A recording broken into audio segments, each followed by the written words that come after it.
Tonight, 3 former Florida police officers have been sentenced to prison. Movie theater discount passes are under investigation by the New York State Attorney General. And President Trump is facing a lawsuit. WTOP10 Nightly News starts now. Good evening and welcome to WTOP10 Nightly News. I'm Seth Prevertil. And I'm Madison Donor. 3 former Florida police officers have been sentenced to prison after purposely making false arrests for burglary. Guillermo Ravello faces 27 months in prison after making false arrests in January of 2013 and February of 2014. The Department of Justice says these burglary arrests were made without any legal standing. Former officers Charlie Deub and Raul Fernandez each faced 12 months in prison for their involvement in the false arrest of a 16-year-old in June of 2013. The Department of Justice says the officers made the arrest under the direction of former Biscayne Park Police Chief Raimundo Atesiano to maintain a 100% burglary clearance rate. According to the Department of Justice, Atesiano wanted to cover all reported burglaries during his tenure as police chief by encouraging his officers to make false arrests with no evidence or probable cause. Atesiano is scheduled to be sentenced on November 27th after pleading guilty to a conspiracy charge. A man connected to a North Syracuse hit and run faces up to 11 years in prison after admitting to 3 felony charges. Vontel Sparks was the driver of a car that struck and killed a man on a bicycle in the town of Clay back in June. Sparks pleaded guilty to leaving the scene of a crash, tampering with evidence, and vehicular manslaughter. State police say 4 other people face charges related to the hit and run. Sparks will appear back in court in November. Carrabba's Italian Grill in Fayetteville is hosting a fundraiser for former Sergeant Ken Hatter, who is battling cancer. According to CNY Central, when customers dine in, 15% of the bill will be donated to the Hatter family, and customers who take out 20% of their bill will go towards the Hatter family. The benefit is being held from 11 a.m. to 10 p.m. today. The American Heart Association's Go Red for Women Luncheon is back for its 15th year. The event fights heart disease and promotes longer, healthier lives. This year's Luncheon will be different from years past. The Festival of Red will start at 10:30 a.m. on Thursday, October 25th, where people can get health screenings and receive health information, followed by the lunch portion at noon. There will also be a simulated talk show played during the lunch. The event will take place at the On Center in Syracuse. On Saturday, October 6th, the At the Art Studio Workshop held their second week of their fall program. As Caitlin Benecase reports, it was a fun morning at SUNY Oswego. The At the Art Studio Workshop is held here on SUNY Oswego's campus in Hewitt Union Building and Tyler Hall. Students will be arriving shortly to participate in the workshop. Program Coordinator Celia Cardone says that this workshop means a lot to her. I live in Oswego, and I see that there's a need to get the kids exposed to the art and giving them an opportunity to play. So it means a lot to me that we get to provide that. They create different workshops for different age groups, including painting and drawing, sculpture, and digital media.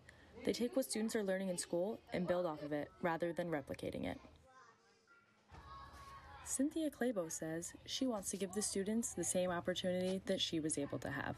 My art teachers are probably how I even managed to get out of grade school and middle school and high school, and they were the ones that helped me get a scholarship. So I also wanted to sort of pay something forward that they had given to me as well, so staying in that tradition. So it was really coming from just wanting to honor my teachers.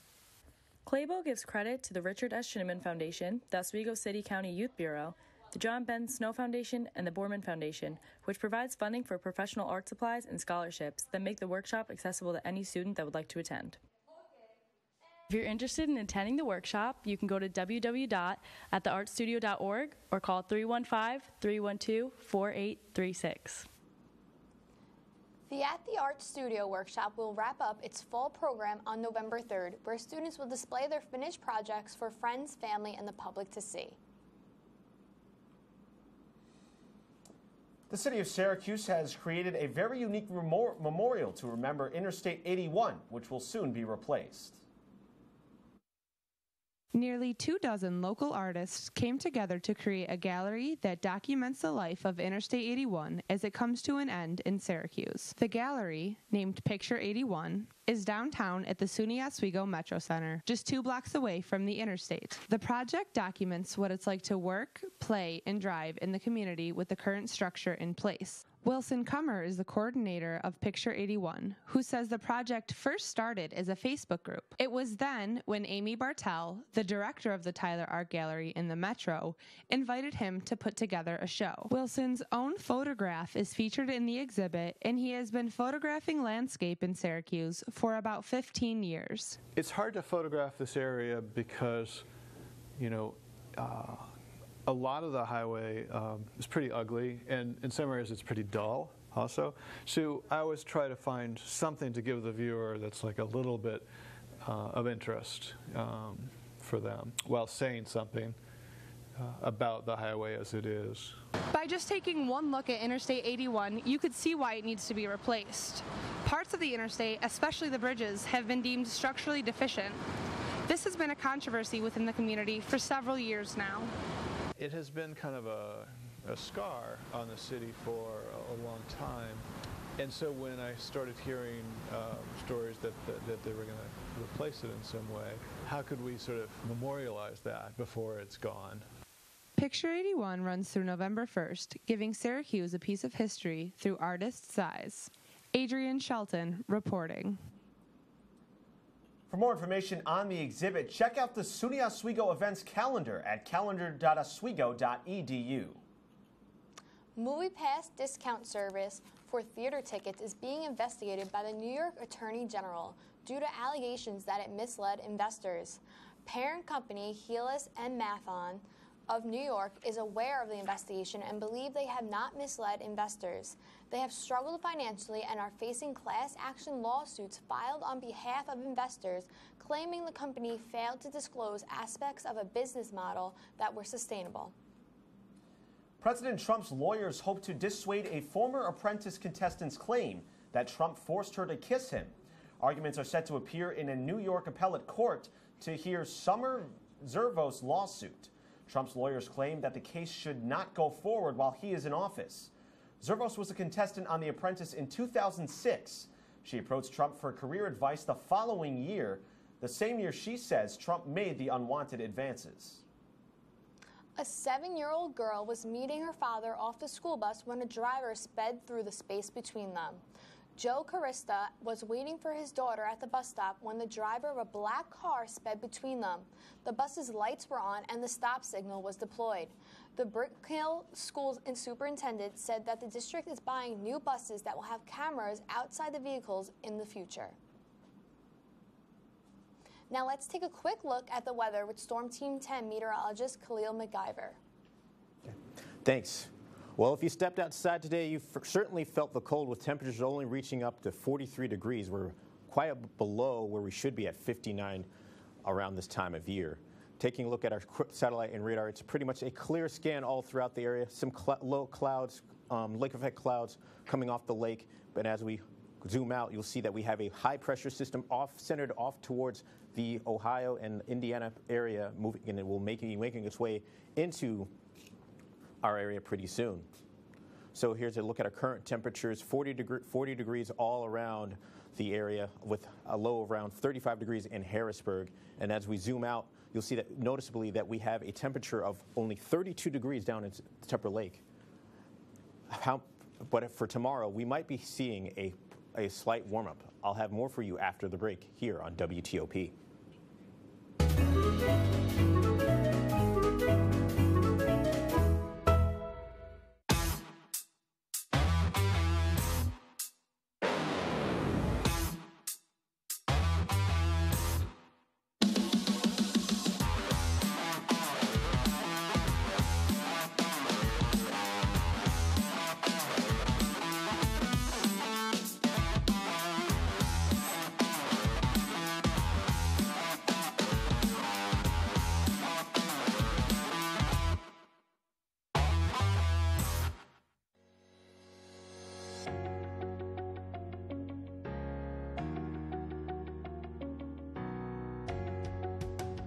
name is Gina Iliev. I am the Health Equity Coalition's coordinator at Planned Parenthood here in Central and Western New York. I am also Executive Masters in Public Administration here at the Maxwell School, Syracuse University. In the last couple years, you've seen a number of movements, and I'm sure you've seen all the hashtags that go along with it. I think it's really important to talk about what those hashtags mean, and then once we garner that power through those media avenues, how do we really activate people on the ground and in real life? I'm really looking forward to learning from the other panelists too what they do. I work for a local nonprofit, and some of the other panelists are from very big corporations, and I'm really interested in how they navigate those spaces. What do those connections look like?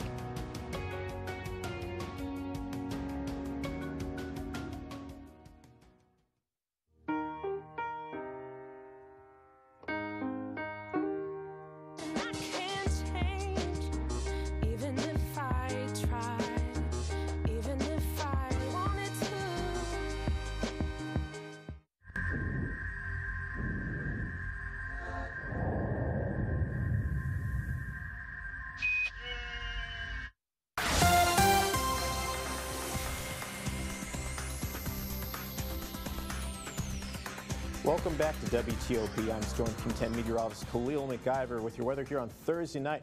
Here's the current temperatures all across the region, 40 degrees all and around and near Oswego. If you stepped out today, you certainly felt the cold with the wind coming off the lake. Zooming further out, you'll see that we're a little bit further colder as we head towards Olean and Elmira at 34 degrees. So here are what lines I have here for you. Tomorrow, we could expect a bit of a brief warm-up and a bit of a reprieve from the cold weather that we saw today, but the winds are still going to be persistent, as well as some showers and possibility of some snowflakes on Saturday, too. So here we have a look at our satellite and radar. As you can see, we have a high-pressure system coming into the area from the Ohio and moving in towards the Oswego area that will be influencing us tomorrow. And as we zoom closer to home, that you'll see that we have some clouds across, over us currently. So here's the futurecast timing things out as we head overnight. Tomorrow morning, starting out the day at 41 degrees, but as we head towards the afternoon hours, we're pushing towards 60 degrees. And then as we go towards the overnight, begin to cloud over, which keeps our temperatures a bit moderated at 54 degrees on Friday, and then as we head towards the morning hours and the early morning hours of Saturday, you'll see that we have some precipitation and rain coming from the west. So also another thing to keep an eye on are the wind gusts. So if you are going to be heading out towards Friday and Saturday, be sure to bundle up. It's going to be feeling a little bit more chillier than it should be. So here we go through our tonight forecast. With a breezy with winds out of the west at 13 to 20 miles per hour and a low of 41. And then tomorrow we have a warm up with winds out of the southwest at 60 degrees. And then tomorrow night things begin to cloud over as we drop down to 50 degrees. So here's your 7-day forecast with you here on WTOP. 60 degrees tomorrow. And then on Saturday, we start to cool down. Notice those temperatures going into Sunday, 35 degrees and cold. Monday, we begin to kind of warm up towards normal. And then Wednesday into Thursday, there's a chance of rain. Stay tuned for more news and sports after the break. You're watching WTOP.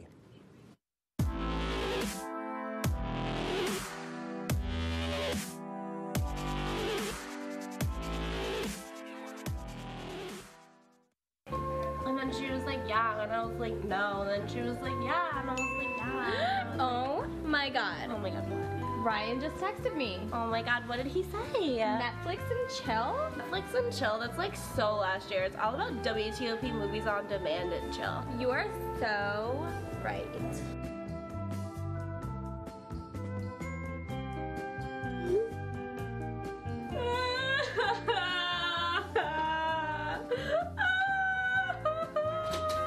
Yo, bro, what's wrong? Yo, bro, my girl left me, bro. But why? Because I don't watch WTOP10 movies on demand. This new dad is picturing a tree house in the sky, but he's ignoring the instructions. Good luck, big guy. His kids know that he's building without a clue. Never been so what to do. Mom! See, you don't have to be perfect to be the perfect parent. Thousands of siblings in foster care will take you just as you are. Hey, it's Ava, and this is Tess from Do Your Selfie, where we recreate the hottest looks from today's biggest music videos. After cleaning out our closet, we have a lot of clothes we don't wear anymore. Like this old pile of t-shirts. It's not garbage, it's actually a new rug. And to make it, all you need to do is cut, tie, and glue. Cut the t-shirt into strips. Tie the strips into knots. And glue the knots to the bath mat. I love it. Give your garbage another life. And recycle.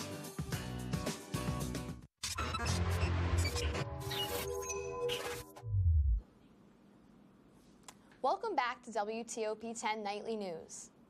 Mountains of debris and shattered lives. Just over a week has passed since Hurricane Michael tore through the Florida Panhandle, and for some, the recovery process will be lengthy. John Lorenk reports. Mexico Beach, all but unrecognizable to those who call this place home. It's almost like you're in a dream, like it's not really real, but you know it is.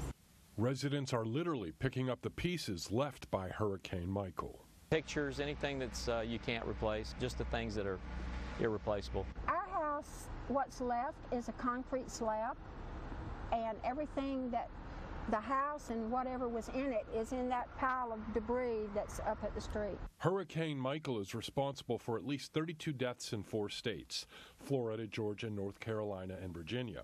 Roughly half of the confirmed fatalities were in Bay County, Florida, where Michael landed at Category 4 status. But sheriff's deputies say they're finding more victims as the water recedes. They also say people who didn't evacuate could be buried beneath piles of concrete, wood, and metal.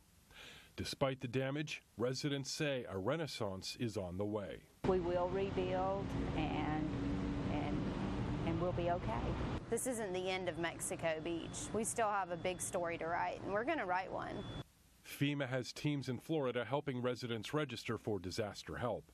There are also dozens of distribution stops in Florida and Georgia where victims can get food and water. I'm John Lawrence reporting. The Florida Department of Health provided an online form to identify the missing or those needing help. With the rise of border crossings, White House Chief of Staff John Kelly and National Security Advisor John Bolton are at odds with the issue. According to CNN, President Trump, who was incensed about the rising levels of migrants and threatened to shut down the southern border on Twitter that morning, took Bolton's side during the argument. There has been an increase in the amount of migrants who have crossed the border over the past 3 months. The Department of Justice has subpoenaed 7 of the 8 Catholic dioceses in Pennsylvania. This is part of an investigation into abuse by priests. The Archdiocese of Philadelphia and the Diocese of Allentown, Erie, Greensburg, Harrisburg, Pittsburgh, and Scranton have received federal subpoenas. The federal probe comes from a grand jury report in Pennsylvania that found credible evidence that 301 predator priests abused more than 1,000 children in 6 dioceses since 1947. Plans for a special November summit to complete a Brexit deal have been dropped due to a lack of progress in negotiations. British Prime Minister Theresa May offered nothing new in a presentation to EU leaders at a meeting in Brussels, according to the head of the European Parliament. If no Brexit deal is reached within Britain leaves the EU at the end of March, there are fears of chaos at cross-channel ports and airports as customs and aviation agreements go away. India's junior Minister of Foreign Affairs has resigned from office after several women accused him of sexual harassment. MJ Akbar says he's stepping down to fight what he calls false accusations and is suing a former colleague for defamation. Nikhil Kumar has the latest on this high-profile resignation. An Indian government minister who became the most prominent public figure to be named in India's Me Too movement has resigned from office to challenge what he called, quote, false accusations. MJ Akbar, junior minister for foreign affairs in Prime Minister Narendra Modi's government and a former influential newspaper editor, released a statement Wednesday saying that as he was suing one of his accusers for defamation, he had decided to step down from office. His exit was confirmed by India's foreign ministry. Now, Akbar's departure comes after days of speculation over his fate and after he went to court to sue a former colleague who made the first accusation against him. He's filed a case against Priya Ramani, a journalist who in 2017 wrote a piece for the Indian edition of Vogue magazine. In it, she describes an experience of workplace harassment during a job interview with an unnamed editor. Last week, she tweeted that the unnamed editor was, in fact, Akbar, making her the first of a number of women who've since come forward to accuse him. As news of his resignation broke, Ramani tweeted that, quote, "As women, we feel vindicated by MJ Akbar's resignation." And Akbar is not the only man caught up in what's been a flurry of allegations, many of them published on social media over here. Recent days have seen women come out publicly to accuse big names in India's media and entertainment industries. In one case, a top political journalist has lost his position. In another, a Bollywood production house has been folded following harassment allegations against one of its co-founders. But Akbar's name has easily been the most high-profile, taking the Indian Me Too movement right into the heart of government. Nikhil Kumar, New Delhi. We'd like to thank Nikhil Kumar for the great package. Coming up in sports, Brian Rudman will give you the latest update. You're watching WTOP10 Nightly News.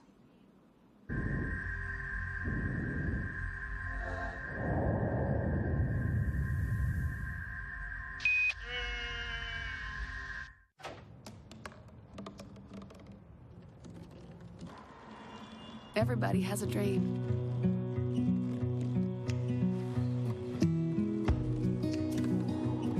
Mine was to see the ocean.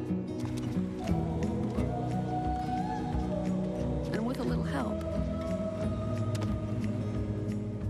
I made it.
Sports anchor Brian Rudman. Let's get right into it. The Oswego State women's tennis team had an amazing win over Utica College last Sunday while ending their fall season. Caroline Evans has the story. Hi, my name is Caroline Evans, and I'm reporting for WTOP10. We're outside the Romney Fieldhouse right now as we just watched the Lakers women's tennis team take on Utica College.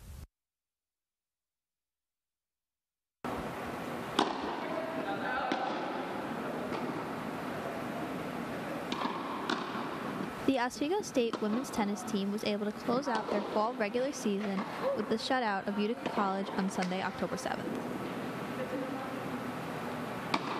The team ended their season with a 4-7 overall record and a 3-6 SUNYAC record.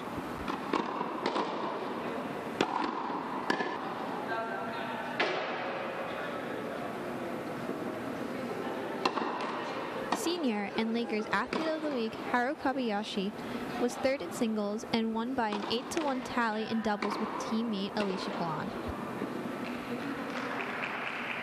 In the end of a great match, the Oswego State women's tennis team beat Utica College by a score of 9-0. The Lakers will return in the spring for their non-traditional season for matches that have not been determined yet. This is Caroline Evans reporting for WTOP 10 Sports. Thank you, Caroline. A big weekend coming up in men's soccer as Oswego State looks to grab 2 big wins and sneak into the 6-team SUNYAC tournament. The Lakers currently sit in 8th place in the SUNYAC standings following a 2-1 win over Fredonia last weekend. The Lakers will look to continue this momentum as they visit Brockport on Friday and Geneseo on Saturday. 2 wins would give the Lakers 12 points in the standings, which could be enough to grab a spot in the tournament. Going from the pitch to the ice, it's that time of year again. It's hockey season, as the Oswego State men's and women's teams will take the ice this weekend at home in exhibitions. The women will get it started at 3 p.m. on Saturday, going up against the London Junior Devilettes. The men will follow at 7 p.m. as they host Nazareth College. Saturday will also see the opening of the new History of Hockey display in the arena, which will pay homage to the Lakers hockey, past and present. Moving now to the basketball court as the NBA season opened this week. Last night, the New Orleans Pelicans visited the Houston Rockets in both teams' season openers. The Rockets looked to get off to a good start following last season's loss in the conference finals. However, they were unable to do so as the Pelicans beat the Rockets 131-112 behind 2 double-doubles. One coming from Anthony Davis with 32 points and 16 rebounds, the other coming from Nikola Mirotic with 30 points and 10 boards. Now to the Diamond. Game 5 of the NLCS between the Milwaukee Brewers and the LA Dodgers took place last night. Heading into the game, the series was tied at 2-2, but following the Dodgers' 5-2 victory yesterday, the series is now 3-2 Dodgers. In Game 5, the Dodgers got a phenomenal pitching performance out of ace Clayton Kershaw, who threw 7 innings, giving up just 1 run on 3 hits and 2 walks with 9 Ks. Game 6 will be tomorrow at 8:39 p.m. A good game in the NL, but a great game in the AL last night as the Red Sox visited the Astros in Game 4 of the ALCS. Started off top of the first, 2-on-2 out for Devers, who's going to knock one into left field. Both runs are going to come around to score, making it 2-0 Red Sox. Now a little controversy in the bottom of the first as Altuve is going to drive one to deep right field. It looks like it's going out, but fan interference is called right here as it looks like Mookie Betts had a shot to catch it. The call on the field was fan interference, and it would stand. Altuve is out. Now to the bottom of the fourth, it's 3-3, and Tony Kemp is going to change that quickly with a deep drive to right, making it 4-3 Astros. Now to the bottom of the fifth, the next inning, it's 4-4 now, but Carlos Correa is going to knock it into left field. The run for Yuriesky Gurriel will score, making it 5-4. But the Astros should not get too comfortable because, Houston, you have a problem, and that problem is named Jackie Bradley Jr., who drives one deep to right field, making it 6-4 Red Sox. Now in the top of the ninth, bases loaded with 2 outs, Mookie Betts is going to hit one to right, and a great diving catch by Josh Reddick. But now the same situation for the Astros. Alex Bregman's going to hit one to Benintendi, and a great diving catch to save the game. Red Sox win at 8-6, 3-1 series and right that's now. Our report for tonight. Thank you for watching, and have a good night, everyone.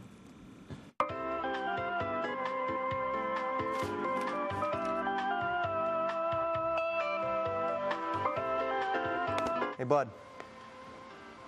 Hey. What? What are you doing October 17th at 2 p.m.? I don't know. What are you guys doing? Funny you should ask, because we're actually watching the Media Summit Red Carpet Show at 2 o'clock on Wednesday, October 17th on WTOP10.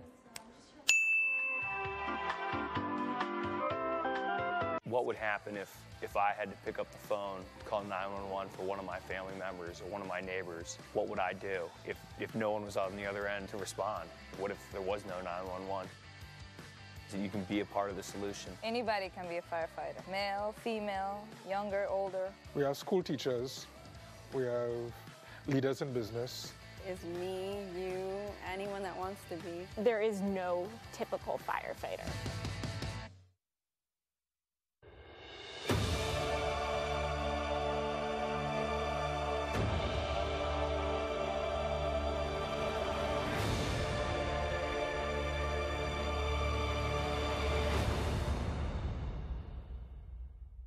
Okay, so what would you bring to my company? What do you need? I need problem-solving skills. I got through high school without a car, a phone, or a computer. No college degree, though. Not yet, but life's taught me a lot, and I'm ready for more. Well, you're not the typical kind of candidate that I hire. But you are exactly what I'm looking for. your company could be missing out on the candidates it needs most. Learn how to find a great pool of untapped talent at gradsoflife.org.